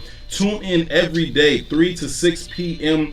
for Chicago Famous with Chicago radio legends Mike Love and Diz. They'll talk everything from music, entertainment, sports, politics, race, culture, and everything happening today. Plus, they'll take it back to the old school for some of the features and interviews that you love. That's right, it's Chicago Famous with Mike Love and Diz every weekday, 3 to 6 p.m. on What's in it for the Black People Media. Chicago Famous. This is I Said What I Said. My name is Herb Howard. His name is Toussaint Werner too. I'm reading through the comments that was going on over the break, and it looked like the good brother Alvin, who's been rocking with I Said What I Said for quite some time now, has gotten things riled up. It's gotten things a little riled up. Riled up is what you said. I said before the break that, you know, there's a need to be able to combine our skills of older generations and younger generations. And Alvin said he would just like his younger penis back, right? He said he wants to combine his skills and have his 25-year-old body. I want my youth back. At 49, I want my 25-year-old body, bigger biceps, six-pack stomach, and my 17-year-old penis. So I don't know about you. I don't want my 17-year-old penis back, bro. I might take my 17-year-old sex drive back, but the actual pen, I ain't know how to use it yet. You know what I'm saying? It had grown into its own, if you will, but I didn't really know what I was doing. I was just humping. Did you think you really knew how to fuck at 17? So shout out to Catrice Henny for the $290. Two don't know how to fuck now. Shout out to Tracy Sprouse for the 50 stars. I'm just curious, man. When did you think that your stroke game was best? So here's the thing, right? And you 34 right now. Right. So I'm 44 right now. Right. In 10 years, you're gonna have a different conversation with yourself. It's gonna happen. I don't doubt it. What is it gonna be? Is what I'm asking you. It's gonna be the conversation Alvin's having with himself right now. Yeah. It's gonna be the exact same conversation. Like, what the fuck happened? You understand? So, but that's an interesting conversation too. And this conversation we're gonna start having on every Friday because we started to develop a format for our shows. Right. I'm rediscovering my stroke, sir. I don't know about you. I don't know what you're talking about, man. So I'm not going to get into this conversation because there's so much other shit that's very relevant that we should be talking about right now. Nothing's more relevant than my stroke. Absolutely it is. But no, but part of the context of this conversation is important in regards to like how we started to format our shows. May said some shit to us a couple weeks ago, right? He was like, man, you don't understand how good you all could really be if you all just planned a little fucking bit. Right. For the audience, the audience at large, what you all might not recognize is that our standard format for our show is really fairly simple, right? What we usually do is come into the studio and say, turn the mic on. There's really no strategy or no plan. We just say, turn the mic on. We don't really say we don't have a strategy to play. We just say turn the mic on. We start talking shit. You know what I'm saying? So what we did, man, last week was we sat down, mapped out a strategy, and how we wanted to have a spirited conversation, and we formatted it per the day. Yeah. Right. And part of that was one of the conversations, and one of the that we want to have continually is talk about the black relationship structure. Sure. Because when we start to understand the black relationship structure and how to mend that break, what we'll start to do is it's the joining of the feminine and the masculine energies that create the frequency of God. Sure. And when we get that shit right, there's nothing that can stop us. You know what I mean? And I'd be lied to say I got a full grasp of that shit, which is why we need to have that conversation in a public platform in a way that doesn't blame, but in a way that kind of accepts responsibility and pushes accountability for both parties. And I think there's a disconnect right now. I don't think either party is accountable or responsible, and I think it's very necessary. In regards to what the fuck is going on with your penis, I really don't give a shit. So we can keep it pushing from there. Hey man, listen. I love how this intellectual conversation, right, with all these brilliant people that's been a part of the Is conversation, how quickly we go into how quickly we get with the bullshit. Immediately this conversation has taken a left turn and it is rapidly headed towards currently past present strokes. Oh my God. Shout out to Q for the 200 stars. Let's move on. Q said, how many stars will it take for us to stop talking about y'all penis? Somebody said it's the penis show. But no, okay, for real though. But here's a part of the Kenosha conversation that we haven't had, and it's 238. Right. And it's very, very necessary. It's very, critical. very important. Right? It's critical. Right? So after the brother Jacob was shot, and shout out to Justin Blake. So Jacob Blake was the guy that was shot in Kenosha the other day 7 times while trying to enter his car. But in Chicago, Justin Blake is a friend of ours, a friend of the shows. He's a guy that we know from the LOC, which is a local organizing committee created by the Nation of Islam and a lot of other activists, where we kind of conjoined and built our strategies to kind of affect what was going on in our communities. And part of that grouping was a brother named Justin Blake. I'm sorry.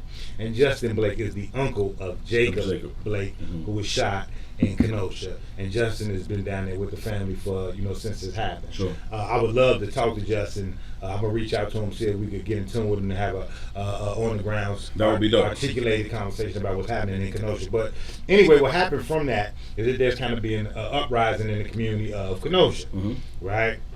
And last night, there was reported that they said a white militia. Then there's been other reportings that it was a 17-year-old white male. Now there's a video of this shit, so it's not happenstance. It's not hearsay. This shit happened. Oh yeah, this right? is legit. In the midst of the protest, there was a white gunman who shot 2 protesters last night. Now, I don't know if those 2 protesters have died.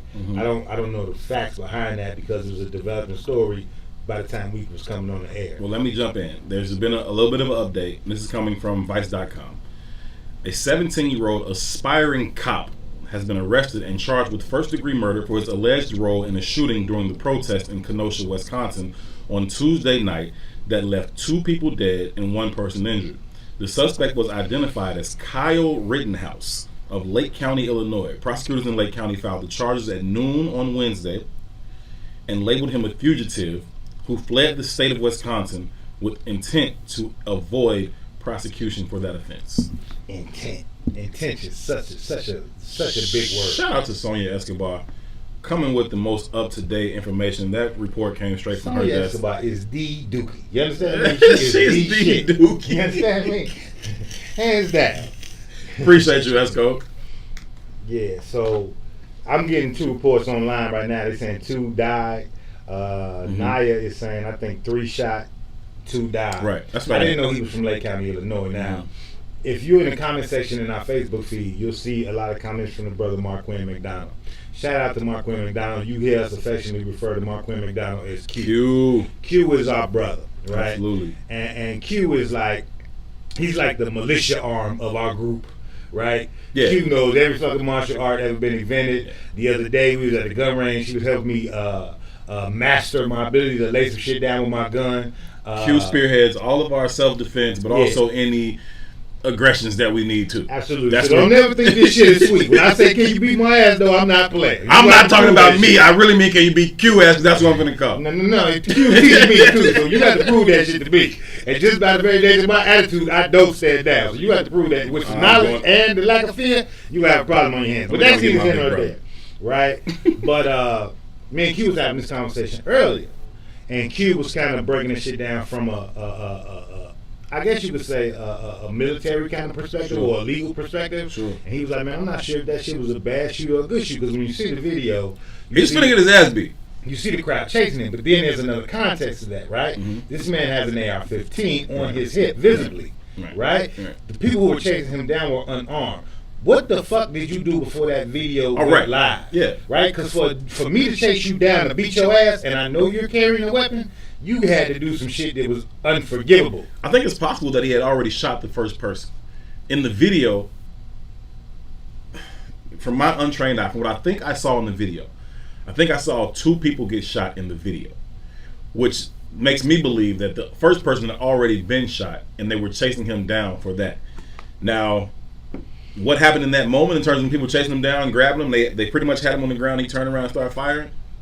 I don't know what he'll be able to plea and defend himself with on that. I don't know, right?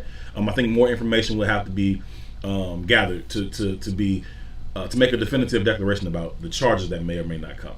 Well, I don't really give a fuck about the charges personally. Me neither. Right? And this is what I mean in the context of understanding our position in America, right? So one, contextually, just from walking in here today and juxtaposing that by what we just heard from Sonia Escobar, right? Sure.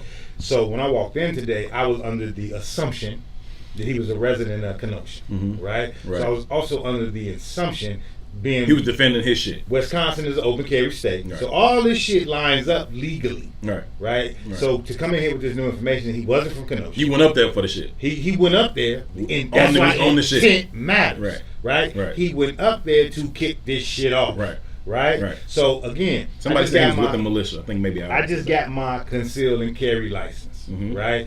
And the most intriguing part of that class was that regardless of when and how you shoot somebody, the very most prominent notion of anytime you pull a trigger on that weapon is that you should kill the motherfucker you are shooting. Why? Because a dead man tells no tales. There's no narrative that a dead man can associate. And for you to maintain your freedom, the argument that you must be able to create is, I fear for my safety. And as long as you can create that argument, you are going to be okay, right? Now, this is going back to positionality in regards to being black in America. Who the fuck ain't intimidated by a black man? Right, it's natural. So the very nature of our essence is a weapon. Gives you the legal means, the recourse legally to say, I was scared. And anytime a black man shows up, that's all it takes. And if you get a jury of your peers, as whatever age white person, and you get a jury of your peers, they all feel that same thing too. Right, so it's not going to be that hard for any prosecutor worth their salt to paint this black man as big, bad, and dangerous. Right. Raw Diva says he was an agitator. That's absolutely true, which goes back to the context of intent. Right? He intentionally went there to kick some shit off. Now, just going back to the context of the conceal and carry training, right? You can't be the aggressor and shoot a motherfucker and justify why you shot the motherfucker. You were the aggressor. There's no justification to that, right? But if I kill that motherfucker, who tells the story? Exactly. Who tells the story? So intent matters, right? Going back to oppositionality and being in America as black people as a caste. The entire intent of your existence in this country is to keep your ass as a caste. The intent is predicated on your oppression. It has been the intent since we showed up here, right? We always talk about racism being a man-made construct, right? And that's true. It's a man-made construct that in a lot of ways was developed to fuel and normalize capitalism, right? Why do you pick Africans to come pick your cotton? Why do you pick them? Because they're easily identified. Right? A motherfucker run away in the street and he dark and everybody else ain't dark. We know he's a motherfucking runaway. Right? If he was a motherfucking Irishman, there might be some contempt in whether or not how I'm a response to seeing this Irishman running down the street. Right? It's easier to enslave an African. But the intent was for you to be a slave. That intent has never changed on this soil. It has never changed. Right. So when we have these DNC conventions and when we have these RNC conventions and we start to juxtapose the lesser of two evils, all of this shit is evil for us. All of it. All of it is evil. All of it. And we have to conjure up a response that's going to respond to the evil and not a response to how well we kind of assimilate into the evil. Right. It's all evil for us. It is all bad for us. And it is all violent, right? You talk about the violence and looting and rioting, whatever they want to call it. The violence that we experience on a day-to-day basis within every system of this society is absolutely critically harmful to our existence here in this country. We got to take our last break before the bottom of the show. When we come back, we'll take more of your phone call. More of your comments. We'll read through more of your comments. I think somebody say something absolutely asked me a hilarious question about my ability to defend myself against Marquand McDonald. I'll give you my honest answer on that as soon as we come back. This is I Said What I Said. Tucson Warner, Herb Howard. We'll be right back after this.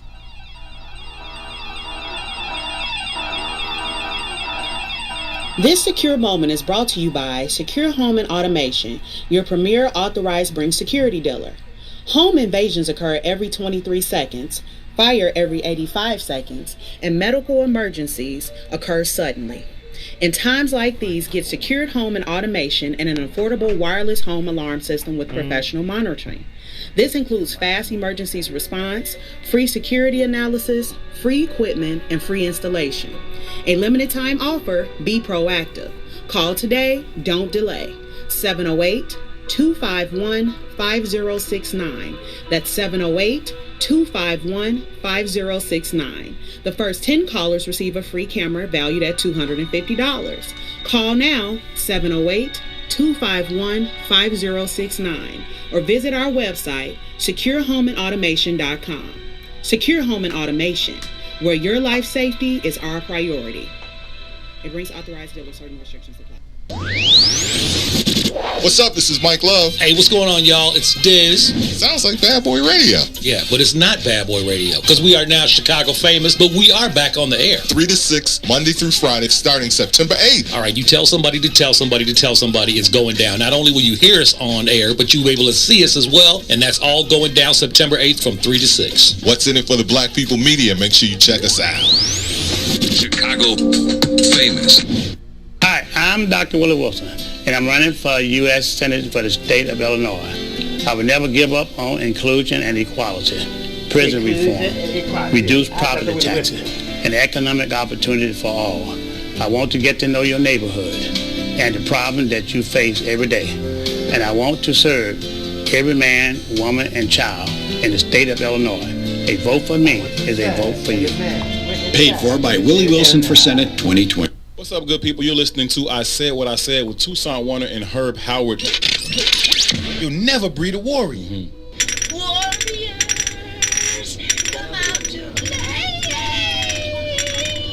Shh. You hear that? And that's what's happening at every angle. They're creating paradigms where we can only raise feminine men. Yes. Whether they're homosexual or not, they feminine as shit. Because all masculinity is toxic. All masculinity is toxic in a war-torn society where the dominant society is saying to your ass, we don't never want no warriors. Right. You bastards. Any book you've ever read, you can read the Bible, goddammit. When they go and they destroy some shit, they kill all the boy babies. Yeah, for sure. I don't even want you growing up to think you're going to do some shit to me. Animals do the same thing. If I come over here and I take over this village now or whatever, like this gonna be my pride. First thing I'm doing, killing the male boys, like killing the male babies. Don't you even grow up with that attitude, Don't you even think about it, okay? Bitch. Right. You ain't my dad. You damn right I ain't your daddy. Fuck your fort, little nigga. Fuck your fort. You're not my dad. Oh man, I hate that I laugh at this shit in public. That's real. I hate that I laugh at this stuff in public. That's real though, right? Tucson Warner and Herb Howard live on What's in It for the Black People Media, Monday, Wednesday, Friday, 1 p.m. to 3 p.m.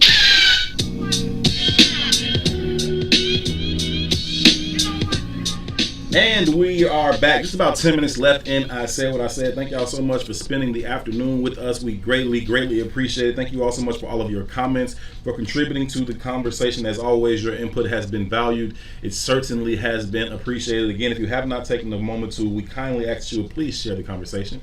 Share it on your own personal page. Share it even within your own personal network. Also, if you would like to contribute to the show by clicking on the gold star at the bottom of your screen, you can do that as well. We greatly appreciate each and every one of your contributions. Each and every one of those gold stars means a lot to us. So we thank you so much for continuing to support this I Said What I Said movement and be a part of the conversation too. Listen, man, it's interesting, but every single time, it almost doesn't really matter where we start the conversation at.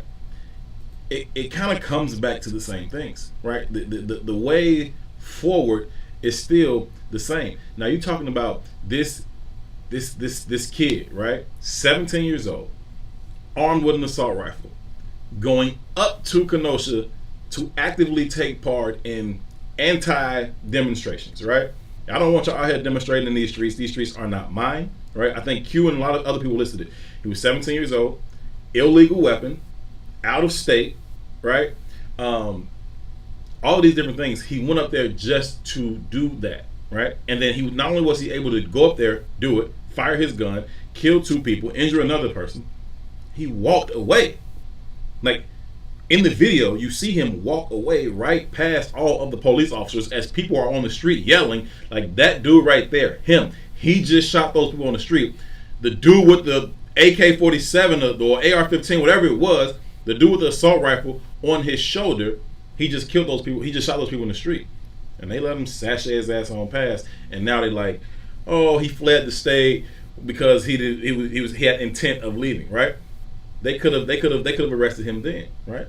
Or, if he was black, they could have emptied several dozen clips into him, right? The experience is different. The rules are different. There are countless videos of super aggressive white people physically assaulting police officers. I've seen them take their batons and sticks and beat them with it. I've seen them take their vehicles. Take their guns. I've seen a couple of them take their actual vehicles, beat their ass, jump in their vehicles, and take their vehicles. I've seen the police run from these people, right? We already know about Dylan Roof, the white boy who murdered those 9 black people while they were praying in church.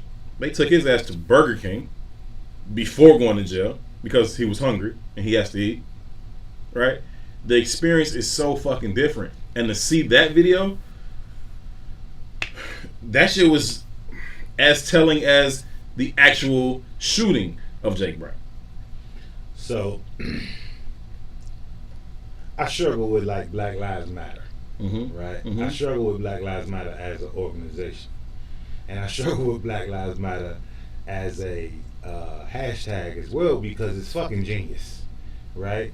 And it's genius in the sense that it's undeniable and it's powerful. But when you take the slogan itself and juxtapose it with what the organization really represents, it's competing ideas, right? But what you see in that video when that, I can't remember the young boy's name, 17-year-old boy who shot those black people in Kenosha, what you see in that video is that after he shot those black people, he was actually giving himself to the police. Yeah, that's the point. He walked down the streets with his arms hands, up, right? Surrender. He was surrendering, Mm-hmm. right? Mm-hmm. But that's how little Black Lives Matter. Mm-hmm. You don't even have to surrender. We don't give a fuck. We don't give a fuck. The problem is that we don't understand the level of not giving a fuck that the larger society has. Right? I said the other day, we've said this several times, right? Blackness is not attached to humanity. No. Right? No. All of the other conjunctions attached to blackness is where you find humanity. Right. If you're black and you're a woman, your humanity is attached to your womanhood. If you're black and you're a child, your humanity is attached to you being a child. Right. If you're black and homosexual, your humanity is attached to you being a homosexual. If you're black and you're male and just male, you're not gay, you're heterosexual, you have no fucking humanity. Mm-hmm. There is no value to your life. Mm-hmm. You are like a fucking mule in a field. You are here to plow the field until you die, and I will replace your ass with another motherfucking mule. Period. That is it. Period. Right? So as the mule in that field, right, I got to decide, am I going to be a fucking mule that works until I die? Right. Or am I not? Right. That is what I mean when we got to define our positions in America. Right. And once you start to understand the nuances and the difference between being an American And being a black American, you will start to create a new perception of how you want to address life. Because if you're addressing it from the perception of the reality of, at least from the positionality that I understand, then you'd have to approach life from a very different perspective. That's why I go train and shoot with Q. That's why I read the books I read. That's why I've always been employed by myself. It's why I don't find any security in working for any fucking body. Because I know I have no value to said system. All I'm gonna get is a watch, and that's if I'm lucky. You get a watch and get the fuck out my door. Right? But if I roll the dice and I depend on me, I create that value structure. Right? If I learn how to shoot, or if I learn how to beat your ass, or if I just stand in the proper polarity of masculinity, fuck what the police gonna do. I'm the police in my motherfucking house. Matter of fact, because of the way I wield my energy, I'm the police in my motherfucking neighborhood. Right? And I might not be the most successful policeman, but I goddamn represent an energy that the young boys in my community can absolutely identify with. Right? You know me personally, and I'm not parading or proud of this shit, because I think there needs to be a shift and a change. But there are young shooters in my community that will do any fucking thing I tell them to do. And I know they're shooters. You understand what I'm saying? And I don't necessarily see nothing wrong with being a shooter. I just want you to change your fucking target. You understand what I'm saying? We have to, and I don't want to say have to, because this scares the shit out of our community. Right? But to date, I've never seen or read or heard about any revolution in the history of man where death wasn't on the table. Well, we are just about out of time. There's been a philosophy for some people saying, listen, once a certain generation of people, if enough old racist white people die off, racism will die with them, right? Let last night's incident serve as notice to you that this shit ain't going nowhere. They've trained up another generation and another generation and another generation. Just like we still feel the effects of what racism and white supremacy has meant against black people in this country, they still feel the same hatred and everything involved in there. And you'll continue to experience that for generations. They are preparing themselves for a war, and they're doing so with their youngest generations. We had better, 1, figure out who the fuck we are, 2, decide what the fuck we want, and lastly, prepare ourselves to go out and get it by any means necessary. Thank each and every one of you guys for tuning in to I Said What I Said. We greatly, greatly appreciate all of your comments and value and appreciate it as always. Thank you all so much for the stars, for contributing. Truly, truly appreciate it. I will not be here on Friday. Joining Tucson Warner will be Salim Muwakil here Friday at 1 p.m. Looking forward to that show. Until then, y'all be good, treat each other nice. For Tucson Warner, for super producer, the one and only Miss Sonia Escobar, my name is Herb Howard. Peace. I know you're gonna dig this. Mike Love and the Diz. Question. It's your birthday.